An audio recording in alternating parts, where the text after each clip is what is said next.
จงสรรเสริญแม้ทางข้างหน้าจะยากเย็น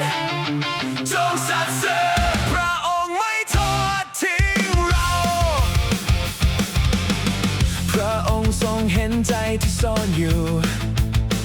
ทรงรู้ทุกหยดน้ำตาและคำอธิษฐานเมื่อประตูถูกปิดโลกบีบคั้นหัวใจ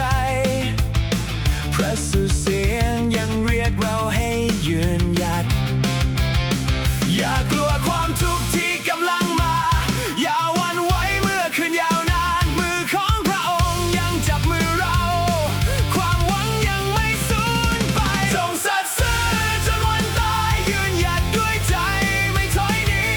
แม้ต้องเดินผ่านไฟแห่งการทดลอง